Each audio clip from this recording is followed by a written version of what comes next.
Friends, ఈ చెట్టునైతే పప్పా చెట్టునైతే నేను అక్కడ తీసినాం కదా, ఈ ప్లేస్లో అయితే పాద్దాం అనుకుంటున్నా. మట్టితోనా ఇక్కడైతే పాద్దాం అనుకుంటున్నా. ఎందుకంటే అవతల కొబ్బరి చెట్టు ఉన్నది, సారీ కొబ్బరి చెట్టు కాదు, ఇది రామపాలెం చెట్టు ఉన్నది. రెండింటి మధ్యలో పెడదాం అనుకుంటున్నా.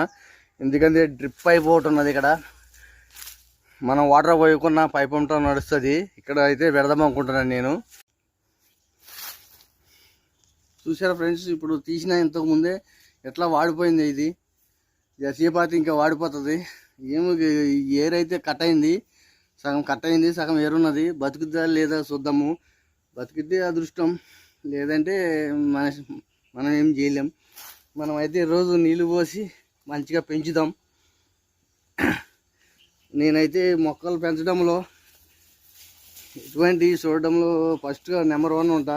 నీళ్ళు పెడతా, ఇది బతికిన దాకా మళ్ళా ఆకులన్నీ రాలిపోతాయి. ఇది మళ్ళా కొత్త ఎగురు వస్తుంది. ఎగురు వచ్చిన దాకా ఇది చచ్చిపోయినట్టు లెక్క వస్తుంది రేపటి నుంచి. ఎందుకంటే మొత్తం పూర మళ్ళీ చచ్చిపోతుంది. అప్పుడు మళ్ళీ ఎగురు వస్తుంది. తర్వాత కింద ఏర్లు పోసుకోవాలి కాబట్టి ఏర్లు పోసుకునే దాకా చచ్చిపోయినట్టే ఉంటుంది, ఆకులు వాడిపోతాయి. నెక్స్ట్ మళ్ళీ వీడియో చేస్తాను నేను. ఇది ఆకులు రాలిపోయి మళ్ళీ ఎగురు వస్తుంది. ఎగురు వచ్చినాక అప్పుడు బతికినట్టు అనిపిస్తుంది మనకి, లేదా చచ్చిపోయినట్టు లెక్కే.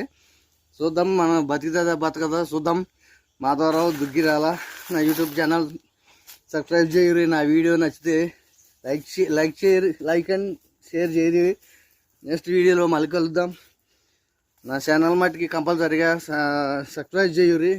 ఇప్పుడైతే ఇక్కడ పెట్టేసిన, అప్పుడే వాడిపోతుంది ఎండకి.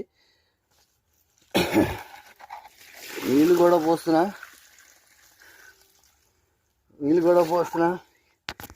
ఇక్కడ నా రూమ్ ముంగటనే పెట్టిన. సో మాధవరావు దుగ్గిరాల నా యూట్యూబ్ ఛానల్. నా వీడియో నచ్చితే లైక్ చేయరు, షేర్ చేయరు, సబ్స్క్రైబ్ చేయరు. నెక్స్ట్ వీడియోలో మళ్ళీ కలుద్దాం.